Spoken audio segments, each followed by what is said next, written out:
किशोरी, किशोरी, किशोरी, किशोरी, किशोरी, किशोरी, कहाँ हो तुम? यदि वो इच्छाधारी नागिन काली गुफा में हुई तो अवश्य ही इस बीन के सर पर बल खाते हुए हमारे चरणों में गिर जाएगी।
यदि वो इच्छाधारी नागिन यहाँ से कोसों दूर भी कहीं होती, हमारी तंत्र शक्ति से संचालित बीन की ये धुन निश्चित ही उसके कानों पर पड़ती, खिंची चली जाती वो यहाँ।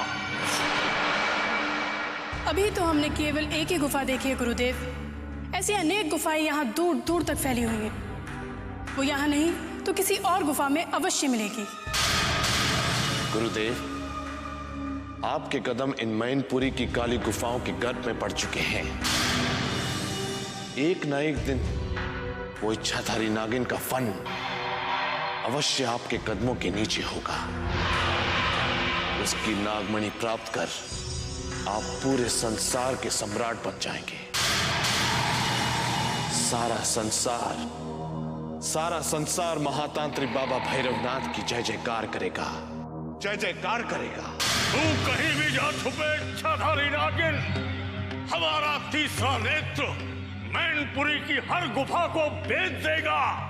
तू जहां भी रहे तुझे खींच लाएंगे हम।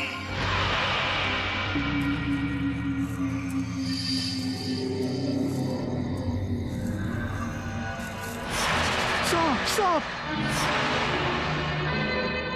वो देखो, हमारे मार्ग में कितना भयंकर विस्तर बैठा हुआ है।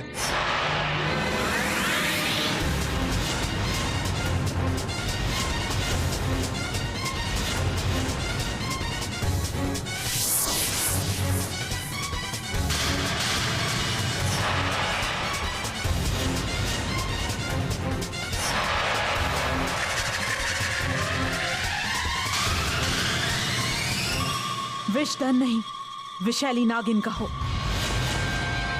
वो इच्छाधारी नागिन जिसका कांटा पानी भी नहीं मांगता। ज्वाला, मैंने तुम्हें गुफा से आजाद कर दिया था राजकुमारी, फिर इन दुष्टों के जाल में तुम कैसे फंस गई? और ये दोनों कौन हैं जो शक्ल से ही शैतान की तरह नजर आ रहे हैं? ये दोनों भी उन्हीं की तरह हमारे शत्रु हैं, जिन्होंने हमें गुफा में बंदी बनाकर रखा था। ये भी हमें विजयगढ़ नहीं पहुंचने देना चाहते, इसीलिए गुफा से निकलते ही ये हमें वापस शिवगढ़ लेकर जा रहे थे। यानी ये राक्षस भी प्रेम के शत्रु हैं, और जो प्रेम का शत्रु होता है वो स्वयं ही ज्वाला का शत्रु बन जाता है। मैं तुम्हें इसी समय डसकर सदा सदा के लिए मौत की नींद सुला दूंगी। तुम्हें अवश्य भ्रम हुआ है। हम राजकुमारी के शत्रु नहीं बल्कि इनके शुभचिंतक हैं, इसीलिए इन्हें शिवगढ़ ले जा रहे थे ताकि कोई शत्रु इन पर आक्रमण न कर दे। झूठ बोल रहा है ये क्रूर सिंह। इसके और इसके साथ खड़े ये गजराज की किसी बात पर भरोसा मत करना ज्वाला, क्योंकि ये स्वयं को तुम्हारे कहे से बचाने के लिए एक नई चाल चल रहा है। किंतु ज्वाला इनकी चाल को कभी सफल नहीं होने देगी। आप तुरंत यहाँ से निकल जाइए राजकुमारी। तब तक मैं इन दोनों को इनकी करनी का दंड देती हूँ।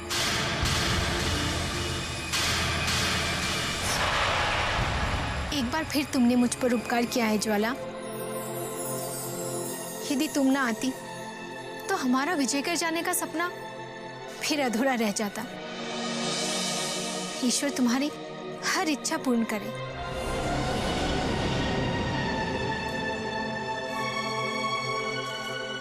मरने से पहले तुम दोनों की कोई अंतिम इच्छा तो नहीं है? है तो शीघ्र बताओ। यदि तुम्हारी कोई इच्छा अधूरी रह गई तो सदा सदा के लिए मैनपुरी के इन जंगलों में तुम्हारी आत्माएं भटकती रह जाएंगी।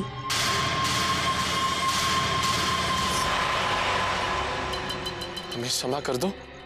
हम आज के बाद राजकुमारी किशोरी की ओर दृष्टि उठाकर भी नहीं देखेंगे। आज तो तुमने हमारी आंखें खोल दी। हम तुरंत यहाँ से शिवगढ़ चले जाएंगे। हमें जाने दो। यदि तुम्हें अपनी भूल पर पछतावा है तो तुम्हें प्राणदान मिल सकता है, और यदि ये छल हुआ तो। छल? और तुमसे? नहीं ज्वाला, नहीं। तुमसे छल करके हम भला इस जंगल में जीवित कैसे रह सकते हैं? हाँ, हम मानते हैं कि शिवगढ़ में हमारा राज चलता है, परंतु मैनपुरी के इन जंगलों में तुमसे किसी प्रकार का छल करके हम अपने मृत्यु को निमंत्रण नहीं देना चाहते हैं। और सत्य तो यह है कि हम तत्काल शिवगढ़ लौट जाना चाहते हैं। हाँ, हम वचन देते हैं कि पलटकर इन जंगलों में फिर कभी नहीं आएंगे। हाँ। ज्वाला के सामने तुम्हारी ये पहली भूल है, इसलिए क्षमा करती हूँ। यदि दोबारा कभी राजकुमारी के मार्ग में कांटे बिछाने का साहस किया तो सारा विष तुम दोनों पे उगल दूंगी। और ये मत भूलना कि नागिन ज्वाला का कांटा कभी पानी भी नहीं मांगता।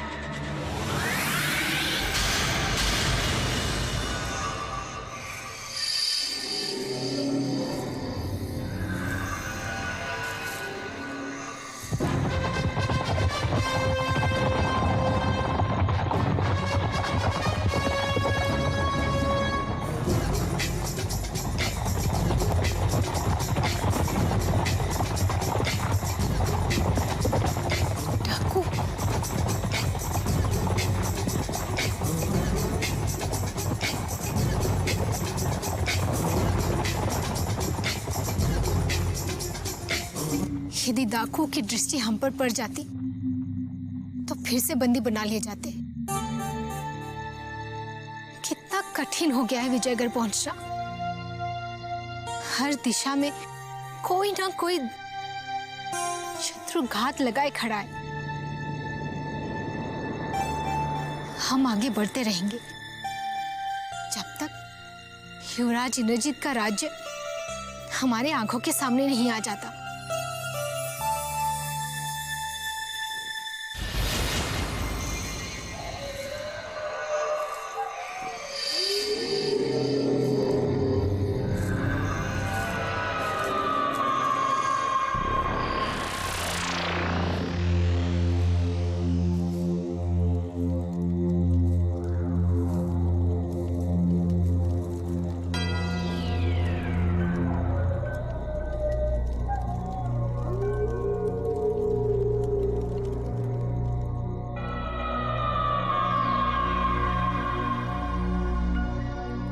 लगता है हम किसी शमशान में पहुंच गए हैं। उस शमशान में छुपकर हम आज की रात बिता सकते हैं और सूरज उगते ही विजयगढ़ जाने वाले मार्ग को खोजकर आगे बढ़ जाएंगे।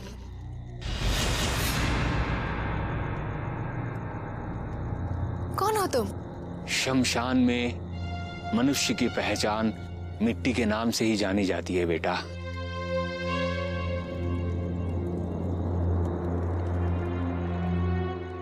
चाहे राजा हो या रंक, जब दोनों जलकर राख हो जाते हैं तो उस राख पर न कोई राजा का नाम लिखा होता है, न कोई रंग का। मैं भी शमशान की राख हूं बेटा, परंतु तुम यहाँ कैसे? इस शमशान में शरण लेने। यहाँ जो भी आता है सदा सदा के लिए राख की शरण में जाने के लिए आता है बेटी। क्या तुम भी? यदि अपने शत्रुओं से बच गए तो सुबह की पहली किरण निकलते ही हम विजयगढ़ की ओर निकल जाएंगे, वरना अपने मांग में शमशान की इस राख से उनके नाम का सिंदूर भरकर हम भी सदा सदा के लिए राख बन जाएंगे।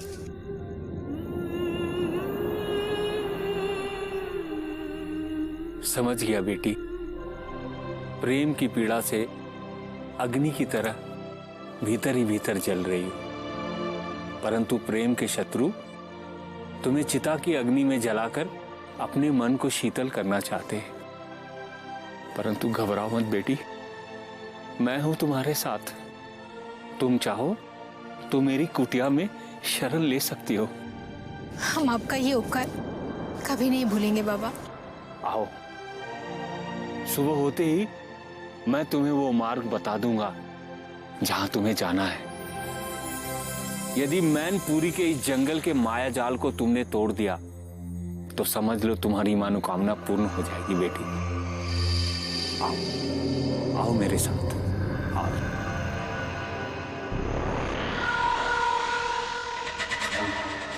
काजल,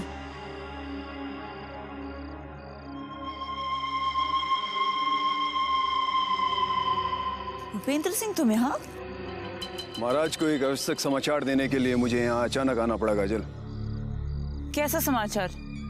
ऐसा क्या आवश्यक कार्य आ गया जो तुम यहाँ इतनी दूर आ गए? महारानी जी का स्वास्थ्य बहुत अधिक बिगड़ चुका है। समस्त वैद्य हकीम का कहना है कि अब वो इस संसार में मात्र एक दिन और एक रात की अतिथि रह गई हैं। बस यही अशुभ समाचार देने के लिए मैं आया था। संसार के लिए यह शुभ सूचना हो सकती है भूपेंद्र सिंह, किंतु मेरे लिए ये अति शुभ समाचार है। अब अति शीघ्र मेरी महाराज से भेंट करा दो ताकि यह शुभ सूचना देकर मैं वापस चुनारगढ़ लौट सकूं। महाराज अभी विश्राम कर रहे हैं भूपेंद्र सिंह, और उनका आदेश है कि सुबह सूरज उगने से पहले उन्हें किसी भी स्थिति में जगाया नहीं जाए। परंतु महारानी जी की स्थिति देखते हुए उन्हें इसी समय जगाना आवश्यक है काजल। और पद्मिनी जी ने भी मुझे इसी विशेष कार्य से यहाँ भेजा है। हमने जो कहा है उसी पर ध्यान दो भूपेंद्र सिंह। आज अमावस की रात है, वो काली रात जो अनिष्ट ला सकती है, और उसी अनिष्ट का प्रकोप दूर करने के लिए मैं ये महापूजा करने जा रही हूँ। तुम खेमे में विश्राम करो। यदि महाराज स्वयं जाग गए तो मैं उन्हें तुम्हारी सूचना पहुंचा दूंगी।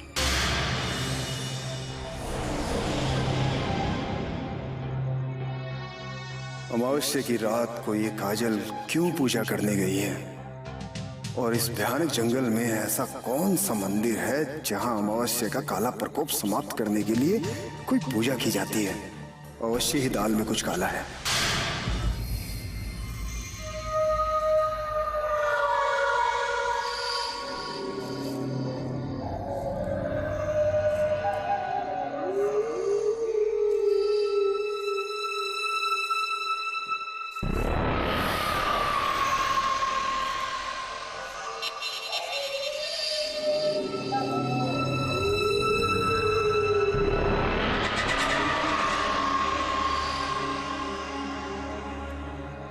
अमावस की रात में जलता शव, आज भाग्य अवश्य मेरा साथ देगा, और बिना विघ्न के ही मेरी अधूरी साधना भी पूर्ण हो जाएगी।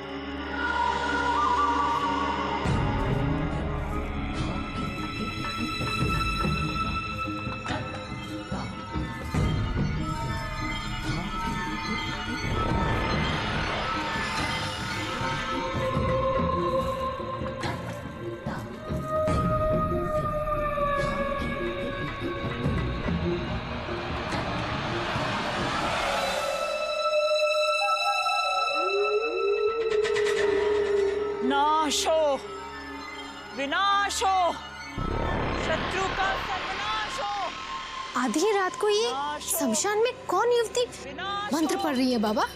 शत्रु का सर्वनाश हो। ये वही युवती है जो शमशान में तंत्र साधना करके किसी के प्राण छीनना चाहती है। नाश हो, विनाश हो।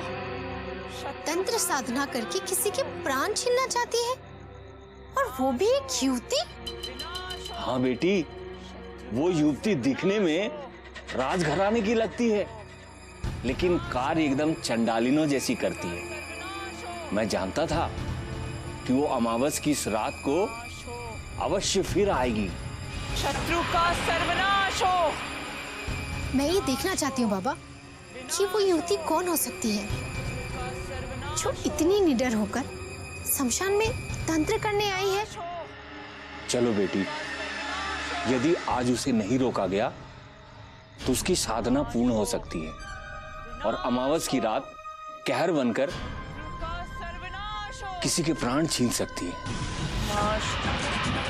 विनाश हो।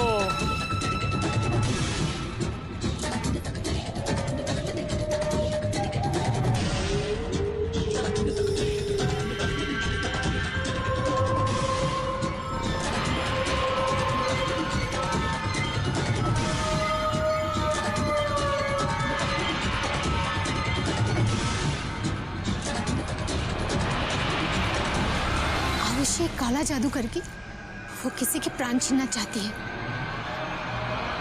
जिसे हम कभी पूरा होने नहीं देंगे।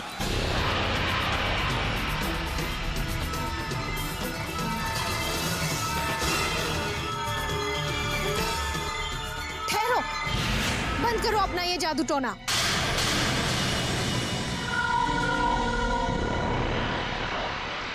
कौन हो तुम जो इस प्रकार इस गुड़िया को कष्ट दे देकर किसी निर्दोष के प्राण छीनने की कोशिश कर रही हो? मैं तुम्हारी मौत हूँ युवती, मेरी साधना में विघ्न मत डालो। तुरंत चली जाओ यहाँ से, वरना इसी चिता में जलाकर तुम्हें भी राख कर दूंगी। हम तब तक अपने कदम पीछे नहीं हटाएंगे जब तक तुम अपनी ये काली साधना बंद नहीं कर देती। दिखने में तो तुम किसी राजघराने की लग रही हो, किंतु ये तुच्छ कार्य क्यों कर रही हो तुम? बस कुछ घड़ी की बात और है, मेरी साधना पूरी होने वाली है। आज के पश्चात मैं कभी यहाँ नहीं आऊंगी। चली जाओ यहाँ से, चली जाओ यहाँ से। हम तभी यहाँ से हटेंगे जब तुम यहाँ से दूर चली जाओगी। हमारे जीते जी तुम किसी के प्राण नहीं ले सकती।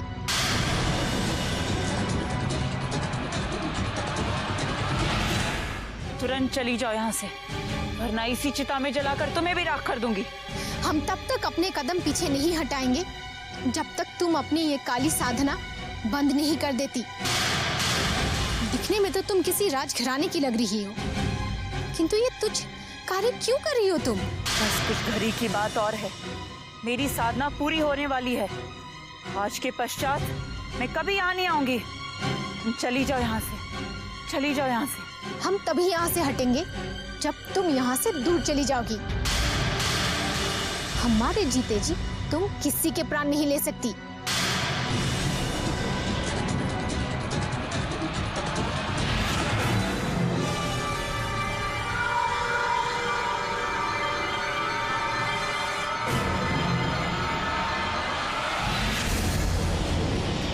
अब तो कुछ नहीं कर पाएगी चंडालिनी, क्योंकि तुम्हारी साधना में आज फिर से विघ्न पड़ गया है। जब अमावस की साधना में विघ्न पड़ जाता है तो उसका उल्टा असर उसी पे पड़ता है जो यहाँ साधना करने आता है। वो मनुष्य तो बच जाएगा जिसे तू मारना चाहती है, परंतु तेरे प्राण अवश्य संकट में पड़ चुके हैं। हर बार मेरी साधना में तूने विघ्न डाला है बुड्ढे। उस रात तो तू बच गया था, किंतु अब नहीं बचेगा। मैं फिर से वापस आऊंगी और तेरी चिता को जलाकर अपनी अधूरी साधना पूर्ण करूंगी।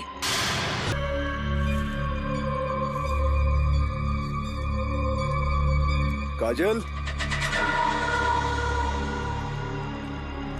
पूजा करके लौट आई? हाँ, परंतु तुम क्यों अभी तक जाग रहे हो? ये जानने के लिए कि तुम कौन से मंदिर में पूजा करके आई हो। मैं उसी कार्य पर ध्यान देना चाहता हूँ, परंतु तुम मुझे महाराज से मिलने नहीं दे रही हो। महाराज सुबह होने से पहले किसी से नहीं मिल सकते, ये मैं तुमसे पहले भी कह चुकी हूँ भूपेंद्र सिंह। तो सुबह होते होते बहुत देर हो जाएगी। अगर तुम मुझे महाराज से नहीं मिलवाना चाहती तो ठीक है, परंतु मेरा संदेश तो उन तक पहुँचा दो। अब विवाद करके मुझे और क्रोधित मत करो भूपेंद्र सिंह। जाओ और विश्राम करो, तो सुबह होते ही महाराज से निवेदन करके तुम्हें दंड भी दिला सकती हूँ। अवश्य ही कोई षड्यंत्र चल रहा है, इसलिए काजल मुझे महाराज से मिलने नहीं देना चाहती। लगता है काजल पूजा के बहाने अमावस्या की इस रात को मंदिर में नहीं बल्कि कहीं और गई थी, परंतु कहाँ, इसका पता कैसे लगाया जा सकता है?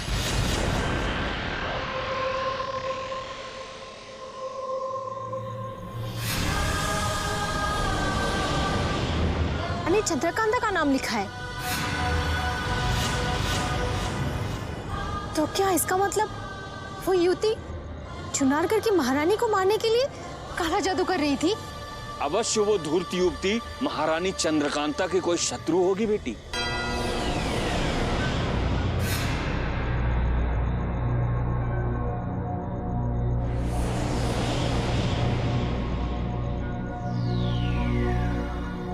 हम तुरंत विजयगढ़ जाकर युवराज इंद्रजीत सिंह से मिलना चाहते हैं और उनसे मिलकर ये बताना चाहते हैं कि उनकी माताश्री के प्राण संकट में हैं। क्षमा करना बेटी, युवराज इंद्रजीत से ऐसा तुम्हारा क्या रिश्ता है जो इतने कष्ट उठाकर भी तुम विजयगढ़ पहुंचना चाहती हो? उनसे हमारा जन्म जन्म का नाता है बाबा, हम उनसे प्रेम करते हैं। तुम युवराज इंद्रजीत से प्रेम करती हो? तुम भी कोई राजकुमारी हो? हाँ बाबा, हम शिवगढ़ की राजकुमारी किशोरी हैं। क्या आप हमें विजयगढ़ का मार्ग बता सकते हैं? मैं अवश्य तुम्हारी सहायता करूंगा बेटी। कल सुबह होते ही तुम्हें विजयगढ़ के मार्ग पे सुरक्षित पहुंचा दूंगा, परंतु उस दुष्ट युवती से सतर्क रहना। हो सकता है वो इस भयानक जंगल में कहीं लुकी छुपी हो। मुझे पूर्ण विश्वास है बेटी कि वो यहाँ किसी राजघराने के शक्तिशाली व्यक्ति के साथ ठहरी हुई है।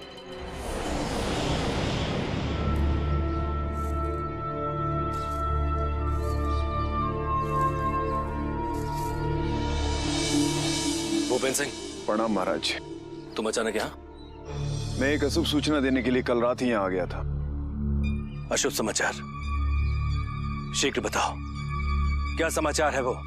महाराज, लगता है महारानी का अंतिम समय समीप आ गया है। समस्त राजवैद्यों ने अपने हाथ उठा लिए हैं और उन्होंने ये भी कहा है कि वो सिर्फ इस संसार में मात्र एक दिन और एक रात की अतिथि रह गई है, जिसमें से एक रात निकल चुकी है। वैद्य हकीमों ने महारानी के जीवन का समय निर्धारित कर दिया है और तुम कल रात से यहां समय नष्ट कर रहे हो। यदि स्थिति इतनी गंभीर हो गई थी, महारानी का जीवन खतरे में आ गया था, हमें पहले क्यों नहीं बताया भूपेंद्र सिंह? कल रात मैंने आपसे भेंट करने का बहुत प्रयास किया महाराज, किंतु काजल ने मुझे आपके समीप नहीं पहुंचने दिया। ये क्या कह रहे हो तुम? क्या तुमने काजल को महारानी की गंभीर स्थिति के बारे में नहीं बताया था भूपेंद्र सिंह? मैंने सब कुछ बताया था महाराज, परंतु उन्होंने आपको जगाने से मना कर दिया और वो बुरा संदेश देने के लिए भी मना कर दिया। परंतु क्यों मना कर दिया उन्होंने? क्षमा कीजिए महाराज, मैंने आपको ये बताना उचित नहीं समझा। मुझे जैसे ही भूपेंद्र सिंह से यह बुरी सूचना मिली, मैंने तुरंत ही एक सैनिक को चुनारगढ़ के महल में भेज दिया और उसने वापस लौटकर यह बताया कि महारानी जी को उपचार के लिए पद्मिनी और बाबा रुद्रनाथ किसी सिद्ध पुरुष के पास लेकर पहुंचे और उनके स्वास्थ्य में सुधार भी हो रहा है। काजल, यदि हम भी महारानी के साथ होते तो हमें उनकी इतनी चिंता नहीं रहती, परंतु हम तुम्हारी पूजा अधूरी छोड़ के नहीं जा सकते। यदि पूजा अधूरी रह गई तो महारानी दीदी के स्वास्थ्य पर विपरीत प्रभाव हो सकता है महाराज।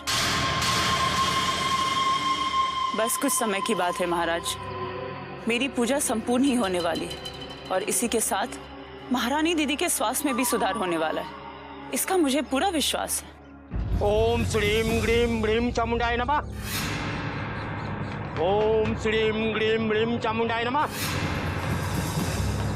ओम श्रीम ग्रीम ब्रीम चामुंडाय नमः। ओम श्रीम ग्रीम ब्रीम चामुंडाय नमः। ओम श्रीम ग्रीम ब्रीम ओम चामुंडाय नमः।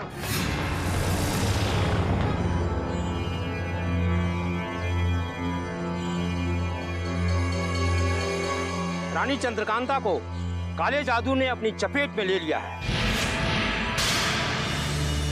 जिससे इनका शरीर जर्जर हो गया है और ये मरणासन अवस्था में पहुंच गई है। नहीं, जिसका भय था वही हुआ। हमें इसका पूर्वाभास था। महारानी के ऊपर काली विद्या का प्रयोग कर रहा है।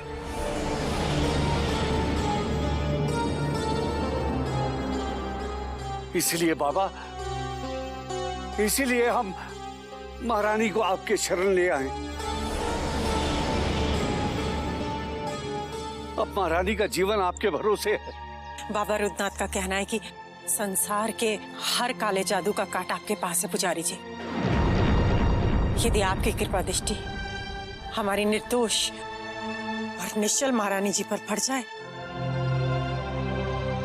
तो उन्हें काले जादू के प्रभाव से तुरंत मुक्ति मिल सकती है पुजारी जी। हम महारानी पर पड़ी काली छाया को दूर करने का पूरा प्रयास करेंगे, परंतु हमें घोर आश्चर्य हो रहा है कि कौन है वो दुष्ट जिसने महारानी के शरीर पर इतने कांटे चुभोए हैं, जिससे महारानी का शरीर छलनी हो गया है।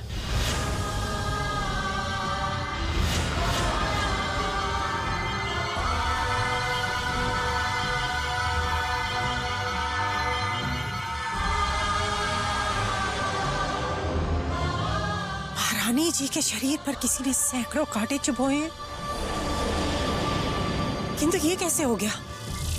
क्योंकि मैंने एक क्षण के लिए भी महारानी जी को कभी अकेला नहीं छोड़ा पुजारी जी। जिसने भी घृणित कार्य किया है उसने महल से दूर किसी अज्ञात श्मशान घाट में बैठकर महारानी के ऊपर सैकड़ों कांटे फेंके हैं।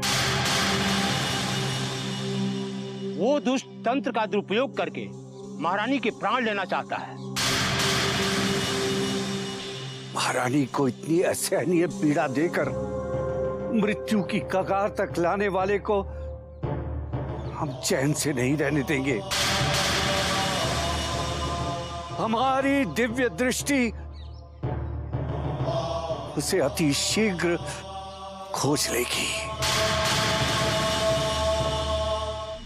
परंतु बाबा, इस समय हमें चिंता है महारानी के प्राणों की।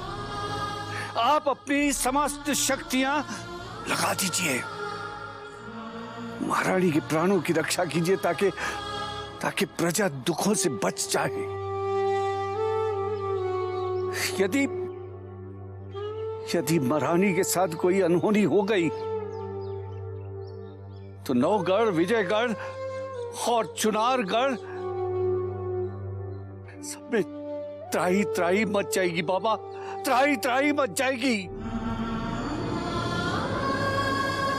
ईश्वर ने चाहा तो प्रजा की प्रार्थना व्यर्थ नहीं जाएगी।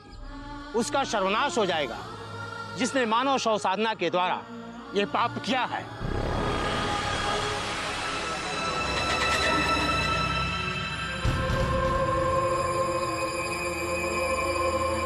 सारा संसार जानता है कि तू दानव, राक्षस और शैतानों की देवी है।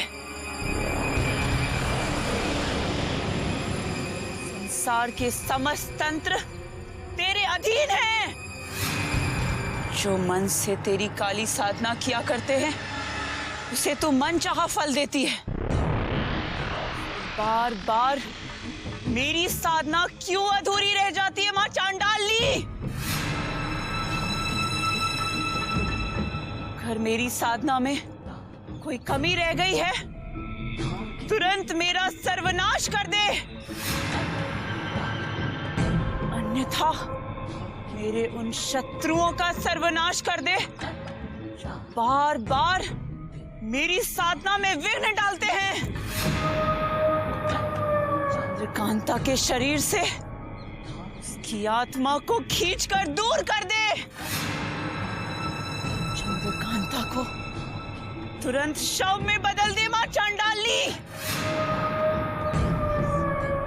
बस यही मेरी अंतिम प्रार्थना है।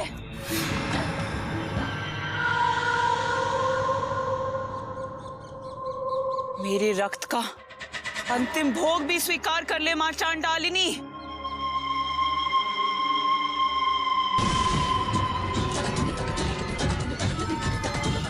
चंद्रकांता को शव में बदल दे, चंद्रकांता को शव में बदल दे, चंद्रकांता को शव में बदल दे, चंद्रकांता को शव में बदल दे।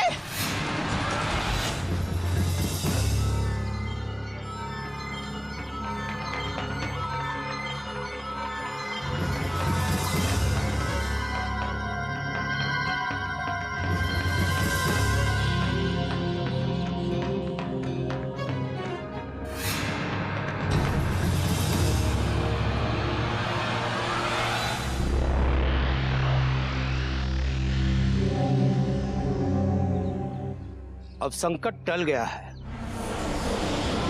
महारानी पर हुए तंत्र का प्रभाव अब समाप्त हो गया है और अब मृत्यु के बादल छट गए। आपने हमारे भरोसे को टूटने नहीं दिया पुजारी बाबा। यदि हम आपकी शरण में समय पर ना आते तो महारानी को खो देना निश्चित था। अमावस के समाप्त होते ही ठीक समय पर आपका आगमन हो गया था बाबा रुद्रनाथ। अब आने वाला दिन रानी चंद्रकांता के जीवन में उजाला लेकर आएगा और जिसने इनकी मृत्यु के लिए काला जादू किया था उसका जीवन कष्टों से भर जाएगा और उसके जीवन में घोर अंधेरा छा जाएगा। इसका तात्पर्य ये हुआ जिसने महारानी का बुरा चाहा था उसे अपने कुकर्मों का फल मिलने वाला है और उसे वो घोर कष्ट सहने हैं जो उसने महारानी को पहुंचाए हैं। यही तो कुदरत का नियम है। जो दूसरों के लिए कांटे बोता है एक दिन वही कांटे उसके पैर में शूल बनकर चुभते हैं। लेकिन अब वो तंत्र उल्टा पड़ गया है। अब वो तंत्र उसी को जलाकर राख कर देगा जिसने रानी चंद्रकांता को तंत्र की आग में जलाने का प्रयास किया था। अवश्य वो पापी चुनारगढ़ के महल में रहने वाला कोई शत्रु ही हो सकता है बाबा। महारानी जी के पूर्ण स्वस्थ होते ही उसका पता भी अवश्य चल जाएगा। अब स्वयं इसका दंड मिलने वाला है। जब तंत्र का प्रभाव उल्टा हो जाता है तो मनुष्य का जीवन नरक हो जाता है। पीड़ा और कष्टों से ऐसी उसकी दुर्गति होती है कि वो मृत्यु के लिए गिड़गिड़ाता है, परंतु मृत्यु उसके समीप नहीं आती। अब अंधेरा घिरते ही उस तंत्र का प्रकोप उस दुष्ट पर पड़ेगा जिसने रानी को मृत्यु के पास पहुंचाया है।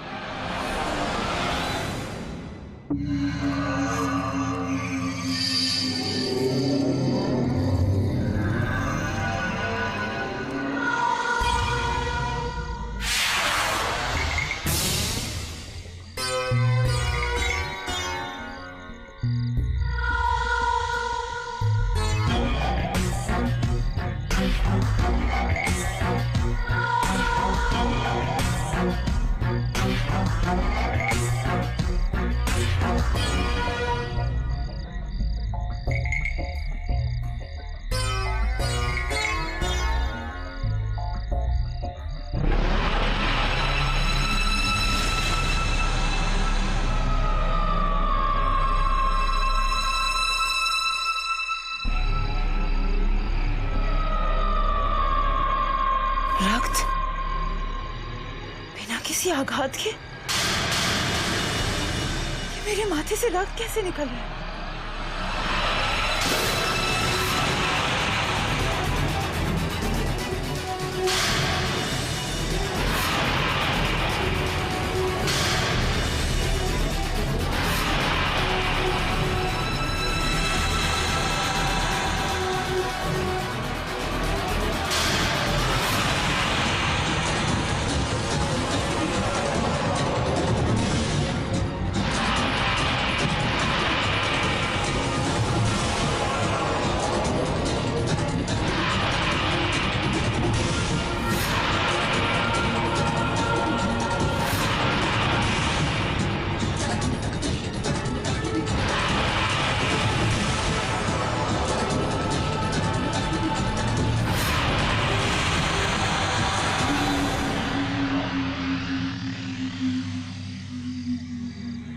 क्या हो गया था मुझे? ना कोई घाव, ना कोई आघात, फिर उस रक्त का रहस्य क्या था? अवश्य मेरी अधूरी साधना का ये कोई अनिष्ट संकेत है जो मेरा सर्वनाश कर सकता है। मुझे किसी भी प्रकार अधूरी साधना पूरी करनी होगी, वरना इस मायावी जंगल में ही मेरी समाधि बन जाएगी।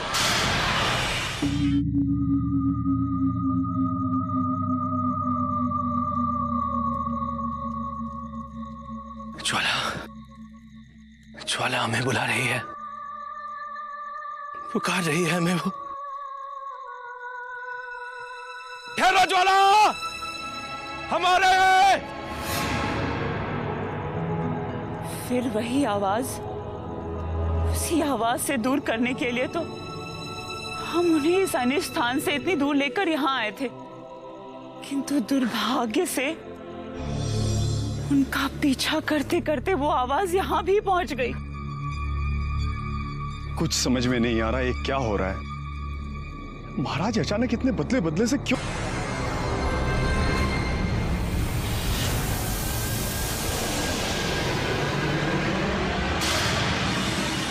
हरी नागिन यही कहीं आसपास है गजराज। अवसर अच्छा है, इस आवाज के सहारे हम उस तक तुरंत पहुंच सकते हैं। हाँ, और चतुराई से उसे मोड़कर नागमणि प्राप्त कर सकते हैं। परंतु ये मत भूलो क्रूर सिंह कि उसी नागिन के दंश से हम बाल बाल बचे हैं।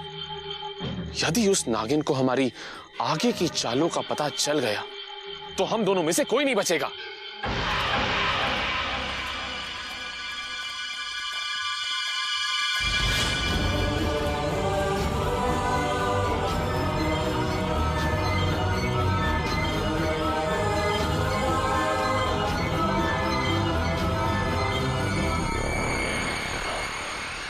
पिताश्री, महाराज अकेले इस भयानक जंगल में? ये कोई और है? यदि वो पिताश्री नहीं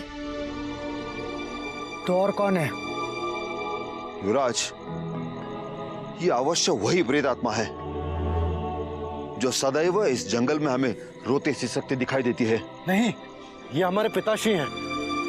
उनका रंग रूप और हाव भाव जरूर बदले हुए दिखाई दे रहे हैं। पिताश्री, पिताश्री!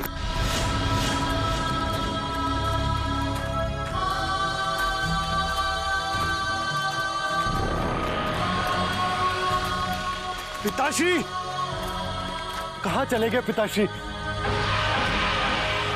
युवराज, ये आपको क्या हो गया है? वो हमारे महाराज नहीं, कोई छल है, कोई माया है। ये अवश्य उसी प्रेतात्मा का कोई षड्यंत्र है।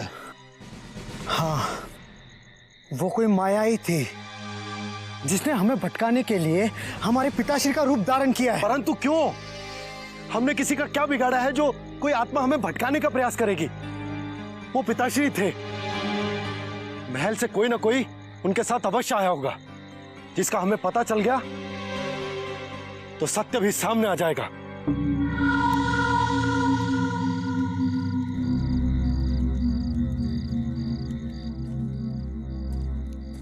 महाराज अचानक डेरा छोड़कर कहां चले गए?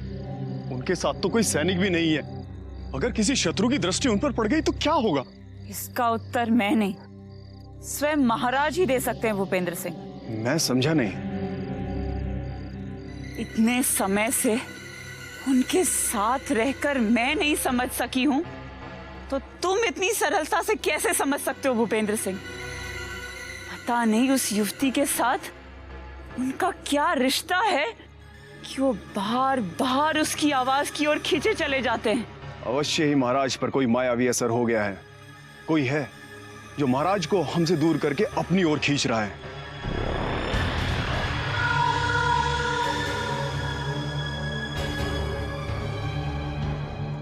पता नहीं कौन है वो जिसने महाराज को यह भी भुला दिया है कि वो महल से यहाँ किस कार्य के लिए आए थे।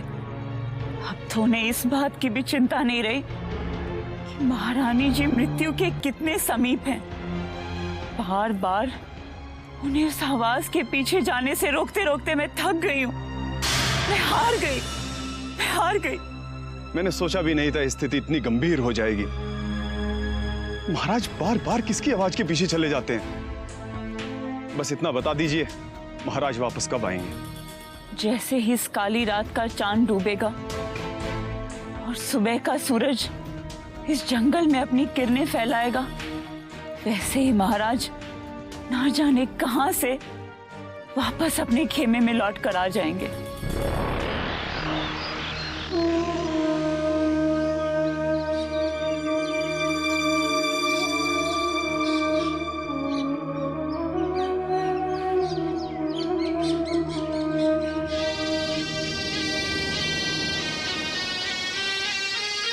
बिरजू, देखो तो कौन है वो जो इस तरह धरती पर पड़ा हुआ है? अवश्य ही ये कोई ऐसा पथिक है जो भूख और प्यास से बेहाल होकर भटकते भटकते मूर्छित हो गया होगा। चलो, हमें इसकी सहायता करनी चाहिए।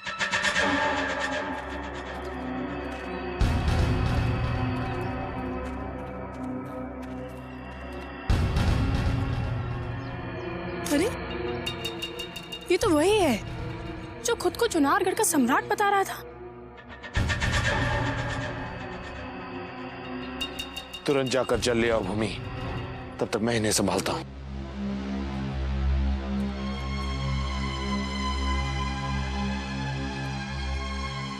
पथिक, उठो पथिक। पथिक, पथिक, उठिए पथिक। पथिक,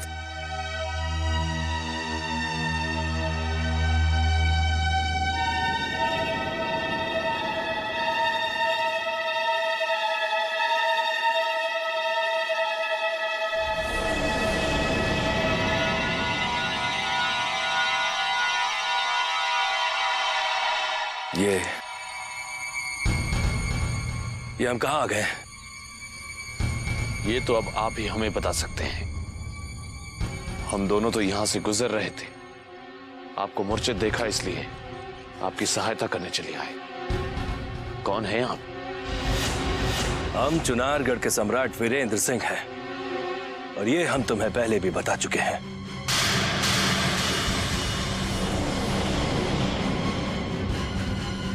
तुम दोनों इस तरह आश्चर्य से हमारी तरफ क्यों देख रहे हो? क्या तुम्हें हमारी बातों पर विश्वास नहीं है? कैसे विश्वास हो सकता है? यदि आप कोई सम्राट होते तो इस तरह भयानक जंगल में भटकते नहीं रहते। और आपका ना तो यहां कोई सैनिक है और ना ही कोई लाव लश्कर। हमारे साथ सैनिक भी हैं और हमारा लाव लश्कर भी हमारे साथ ही है,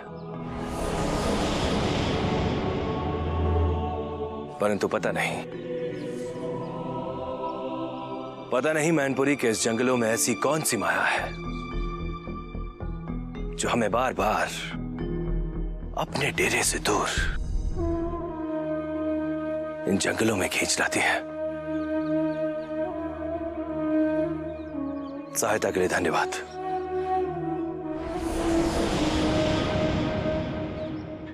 अभी सिद्ध हो चुका है कि ये पथिक कोई बावला ही है जो खुद को चुनारगढ़ का सम्राट समझ रहा है।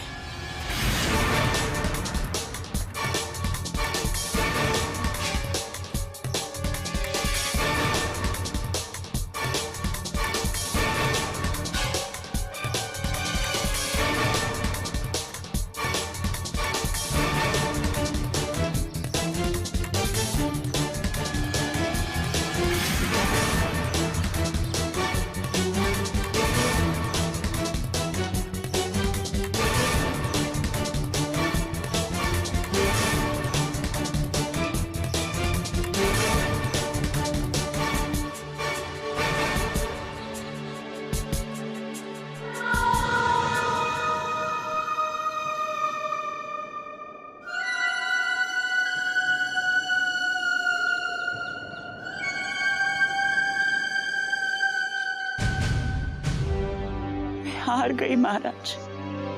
लाख चाहते हुए भी मैं आपको उस आवाज की ओर खींचे चले जाने से नहीं रोक पाई। लगता है मेरे भाग्य में अकेलापन ही लिखा है, जो मैं आपको अपना नहीं बना सकी।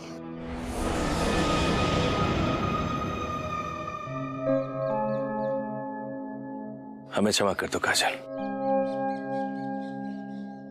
पता नहीं कैसे हम उस आवाज की ओर खींचे चले गए। पता नहीं ये भ्रम क्यों हो गया है हमें कि जैसे उस युवती से हमारा जन्म जन्म का कोई रिश्ता है, कोई नाता है। ना चाहते हुए भी हम उसकी आवाज की ओर खींचे चले जाते हैं। कौन है वो युवती जिसकी हमने कभी एक झलक भी नहीं देखी, परंतु फिर भी वो हमें अपनी लगती है, जानी पहचानी सी लगती है। ये क्या कह रहे हैं आप? क्या आप अभी तक उस युवती से नहीं मिले जिसने मेरे जीवन में अचानक विष ही विष भर दिया है? नहीं काजल, हमने कभी उस युवती की परछाई भी नहीं देखी जिसकी आवाज सुनकर हम सब कुछ भूल जाते हैं। सब कुछ। नहीं महाराज, ये नहीं हो सकता। जिस युवती की खोज में आप रात भर भटकते रहते, आप आज तक उससे मिले ही नहीं। यदि मिलते तो सबसे पहले तुम्हें बताते काजल।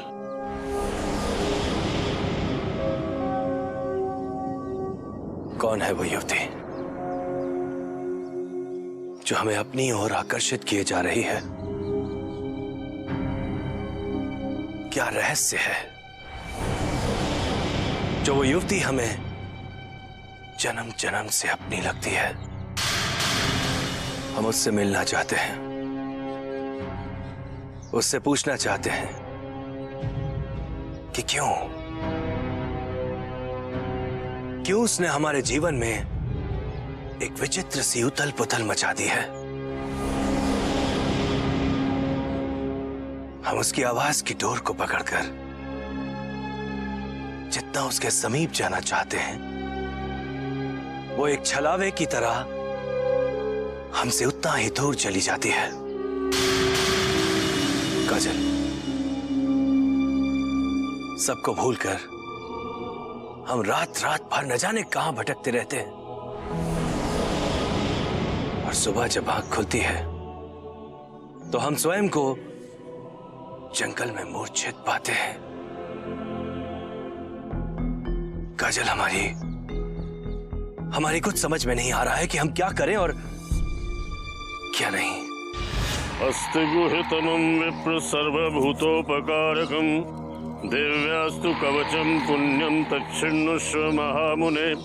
प्रथमं शैलपुत्री च द्वितीयं ब्रह्मचारिणी तृतीयं चंद्रघंटेति कूष्मांडेति चतुर्थकं दिव्यास्तु कवचं पुण्यं तच्छृण्वस्व कीर्तिता। तो इस समय यहाँ क्यों आई है? अकेली आई है या वो नाग भी पीछे आ रहा है? मैं अकेली आई हूँ बाबा, महाराज मेरे साथ नहीं आए। महाराज नहीं, इच्छाधारी नाग है वो। हाँ, वो एक नाग है। मैं स्वयं भी अपनी आंखों से देख चुकी हूँ बाबा। कब देखा? कहाँ देखा तूने उसका वास्तविक स्वरूप? सदा की तरह आने वाली इस आवाज का पीछा करते करते कल रात महाराज फिर से अचानक अपने नाग रूप में बदल गए और जंगल में कहीं लुप्त हो गए। वो रात होते ही जंगलों में कहीं भटकते रहते हैं और उजाला होते ही वापस अपने डेरे पर लौटकर आ जाते हैं। तो अब मौत का तांडव आरंभ हो चुका है।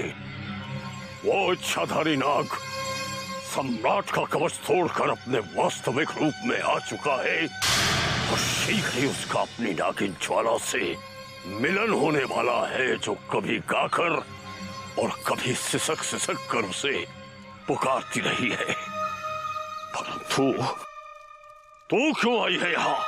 बाबा, वैसे मुझे नींद नहीं आती। चुनीलाल जी भी वापस चले गए, मैं अकेली हो गई हूँ। बाबा, मुझे अपनी शरण में ले लीजिए। नहीं, कदापि नहीं। हम उस इच्छाधारी नाग से शत्रुता मोल लेकर अपनी शांति भंग नहीं करेंगे। अगर उस नाग को तेरे यहाँ आने का पता चल गया तो अनर्थ हो जाएगा। जा यहाँ से। मैं एक स्त्री हूँ बाबा, और वो भी इस जंगल में अकेली। मुझ पर दया कीजिए, मैं कहीं जा भी नहीं सकती। हम तुझे तंत्र का ये रक्षा कवच देते हैं। ये कवच जब तक तेरे पास रहेगा तब तक तेरे और नागराज के बीच ये अदृश्य रक्षा कवच बना रहेगा।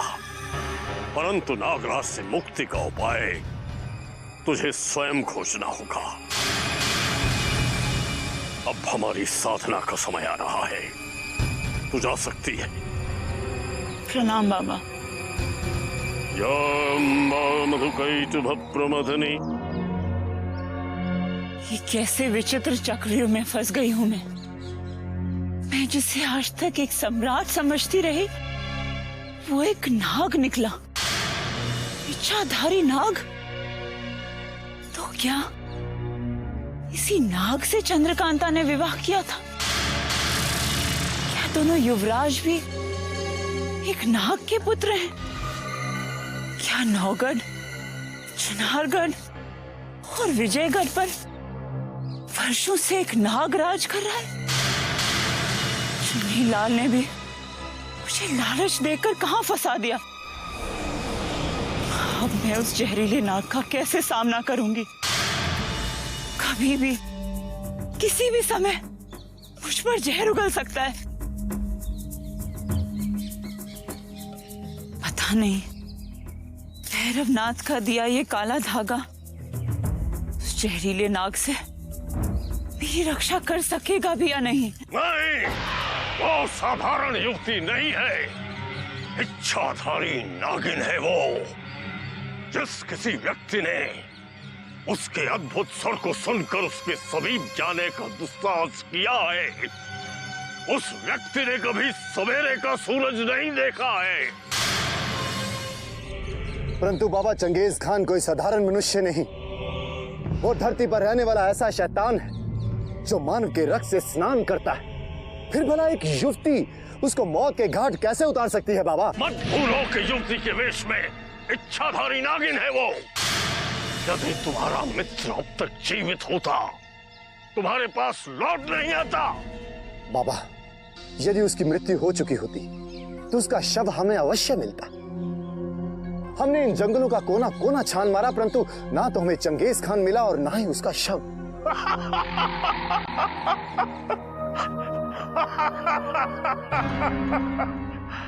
सोमनाथ, आज तक हम स्वयं भी इस जंगल को संपूर्ण रूप से नहीं देख पाए हैं। तुम क्या देखोगे इसे?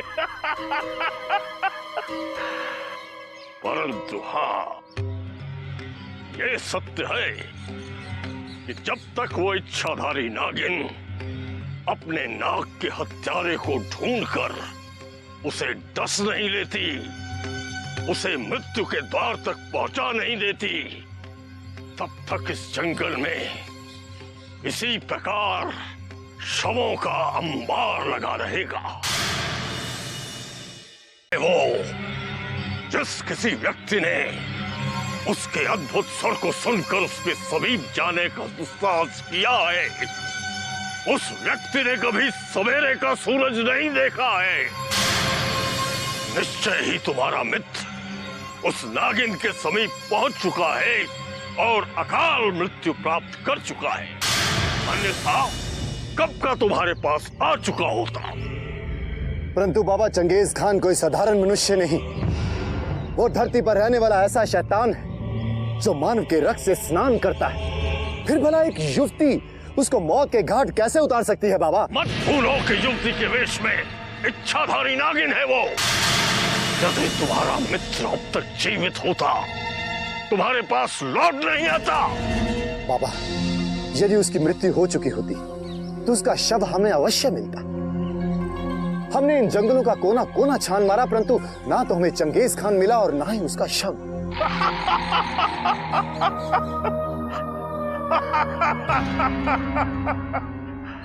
सोमनाथ, आज तक हम स्वयं भी इस जंगल को संपूर्ण रूप से नहीं देख पाए हैं।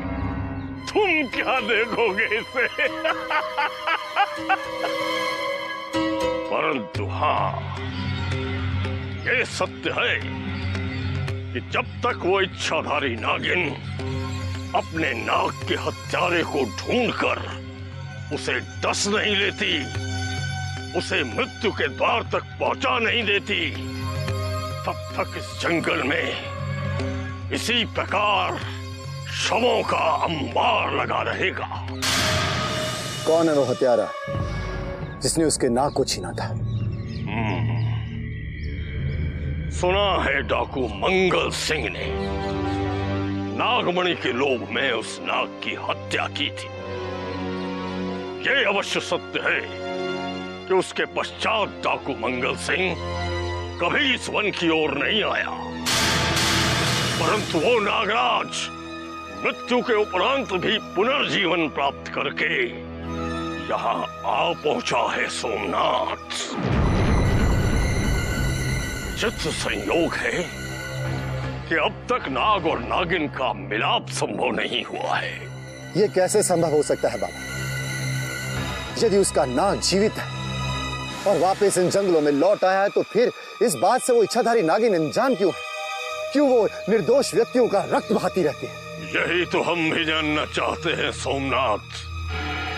वो कौन सी अदृश्य दीवार है जिसे लांघकर ये नागिन अपने इच्छाधारी नाग तक पहुंच नहीं पा रही है?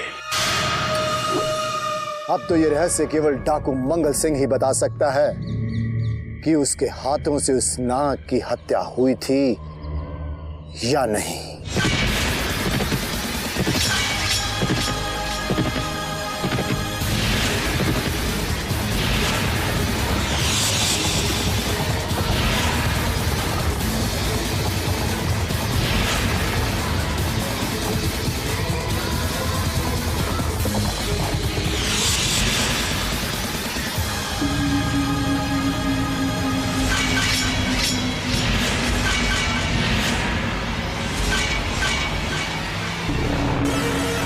दूर दूर तक किसी मुसाफिर की परछाई भी दिखाई नहीं दे रही है। चेनो, क्या सभी सेठ साहूकार मर गए हैं जो इस रास्ते से गुजरते नहीं?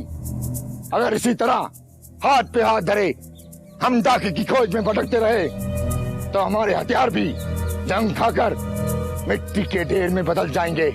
मंगल सिंह जिस रास्ते से गुजर जाता है, उस रास्ते की हवाएं भी भयभीत होकर अपना रुख बदल लेती है। इस रास्ते से गुजरने वाले मुसाफिरों के पैरों में तुम्हारे नाम की दहशत ने बेड़ियां डाल दी है सरदार। इसीलिए वो आजकल अपना रास्ता बदलकर मैनपुरी के जंगलों से गुजरने लगे हैं। मैनपुरी की याद दिलाकर तूने उस अनमोल मणि की याद दिला दी चेनू, जिसे हम ज्वाला के मुख से छीन कर अपना ना बना सके। यदि वो नागमणि हमारे हाथ लग जाती तो हम संसार के सम्राट बन जाते।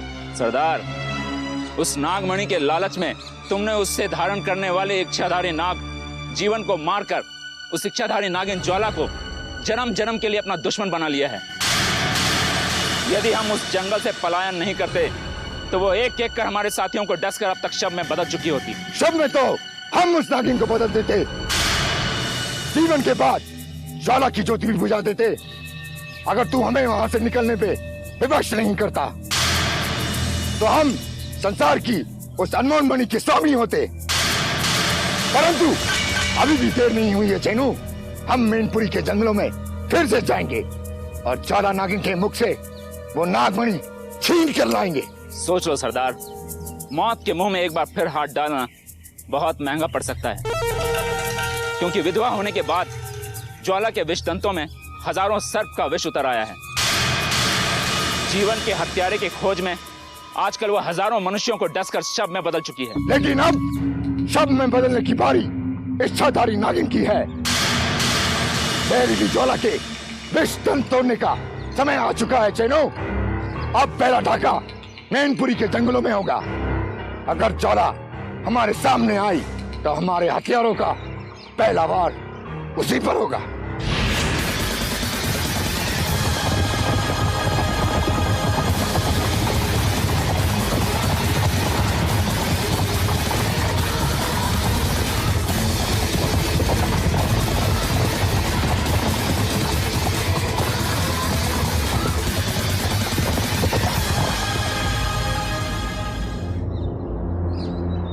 हमें तुरंत विजयगढ़ पहुंचना है बाबा।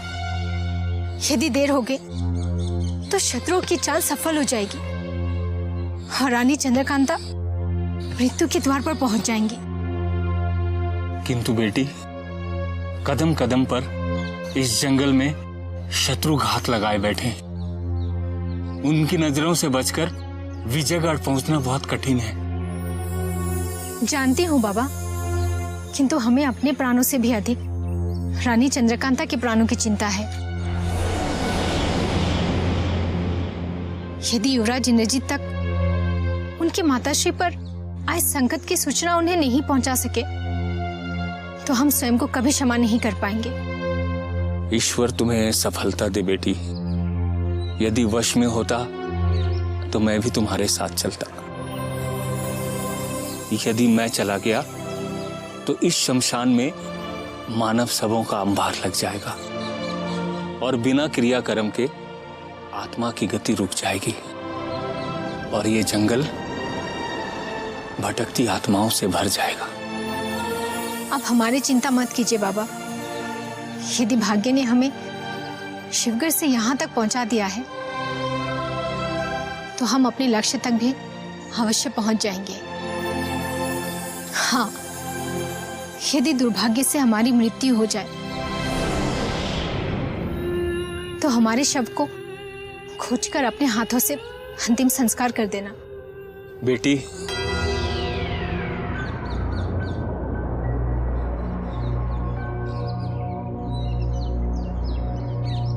मनुष्यों की अस्थियों को इस पेड़ पर सुरक्षित रखा है ताकि उनकी मोक्ष के लिए उन्हें गंगा में विसर्जित कर सकूं। किंतु मैं ये कभी नहीं चाहूंगा बेटी कि तुम्हारी अस्थियों को मुझे गंगा में विसर्जित करना पड़े। आशीर्वाद दीजिए बाबा। जीवित रहे तो फिर मिलेंगे। खुश रहो बेटी, भगवान तुम्हारी रक्षा करे।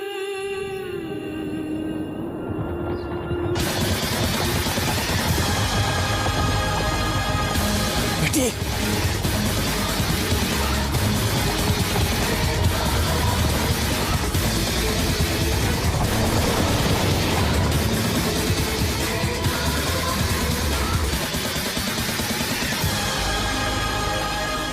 कौन थे वो घुड़सवार बाबा? और उन्हें देखकर आप इतने भयभीत क्यों हो गए? वो डाकू मंगल सिंह था बेटी।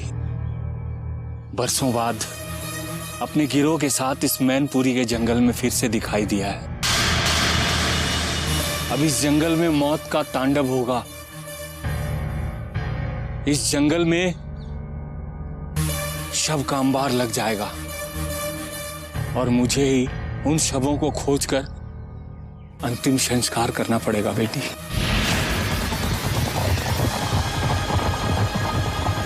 चलो!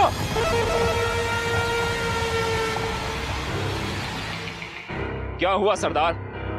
अभी तो मैनपुरी की सीमा आरंभ हुई है, आपने अचानक घोड़े क्यों रुकवा दिए? अंधेरा होने से पहले डेरा डलवा दो। लंबी यात्रा से हमारे साथी थक चुके हैं, इसलिए विश्राम के बाद सुबह ही आगे बढ़ेंगे।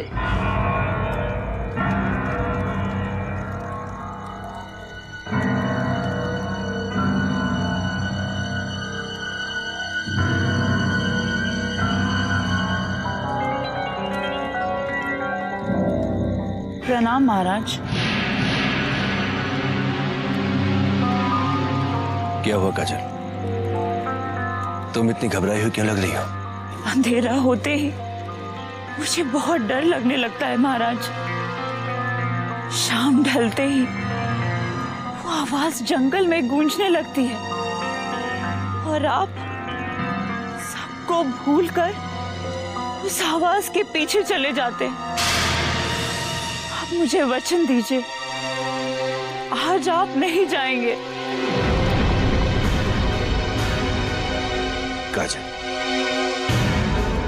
वचन देने से पहले हम तुम्हें अपनी विवशता भी बताना चाहेंगे।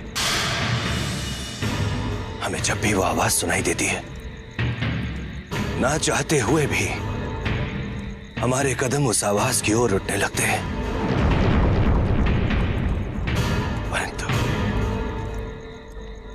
परंतु इस बार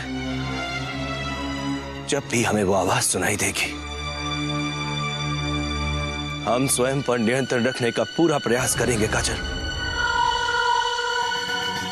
ये हमारा वचन है। यदि आपने स्वयं पर नियंत्रण रख लिया तो मैं उस आवाज के पीछे अवश्य जाऊंगी और उस रहस्य का पता लगाने की कोशिश करूंगी। कौन है वो जो आपको बार बार बुलाती है? कौन है वो जो आपके जीवन में विष ही विष भर देना चाहती है? कौन है वो जो आपको मोहित कर देती है? यदि तुम इस रहस्य का पता लगाने में सफल हो गई काजल, तो हमें बहुत खुशी होगी।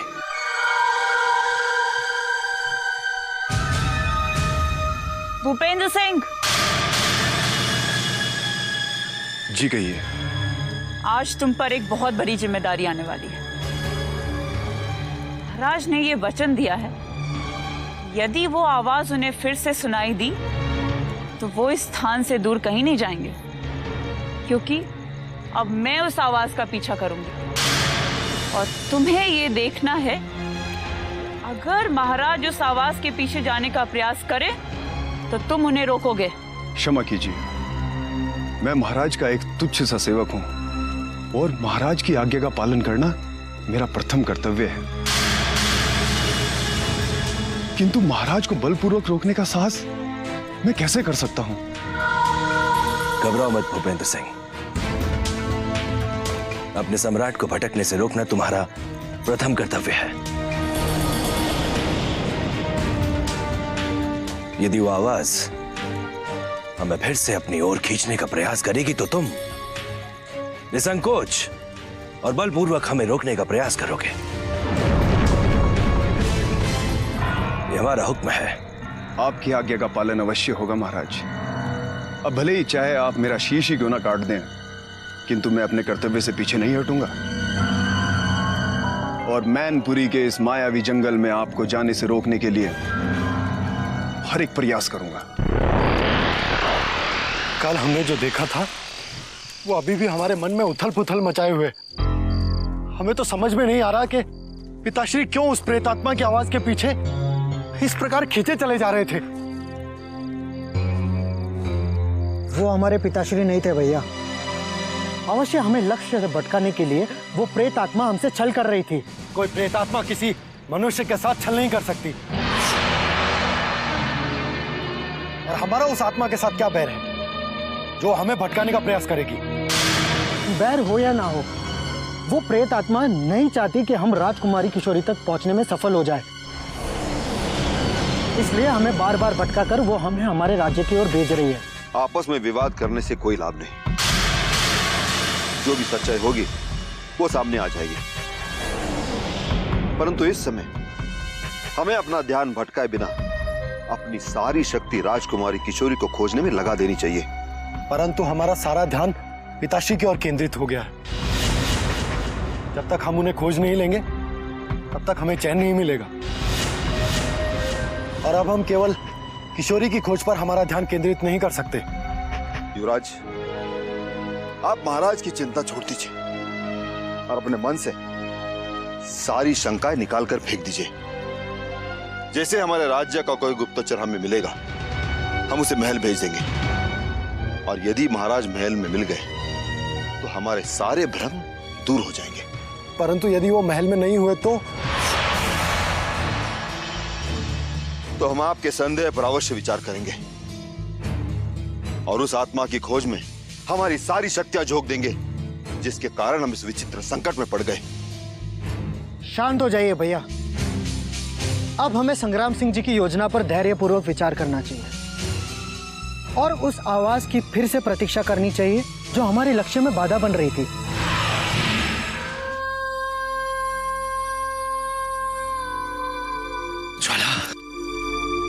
ज्वाला में बुला रही है, पुकार रही है हमें वो। ज्वाला! महाराज, याद है आपको? याद है आपने मुझे क्या वचन दिया था? कैसा वचन? कौन हो तुम?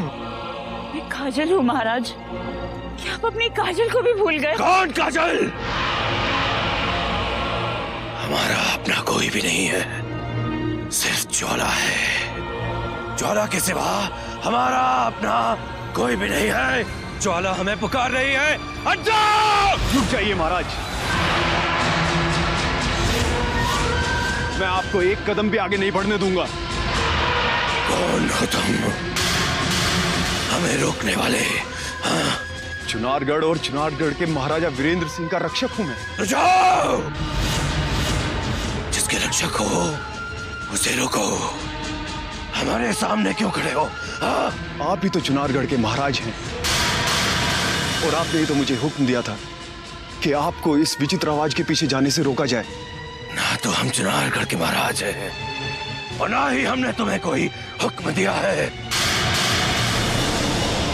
ज्वाला से मिलने से जब हमें देवता भी नहीं रोक सकते तो तुम्हारी क्या हस्ती है? क्षमा कीजिए महाराज, ना चाहते हुए भी आपको हमें बलपूर्वक रोकना पड़ रहा है। यदि तुझे हमारे बल का अंदाजा होता तो तू हमें रोक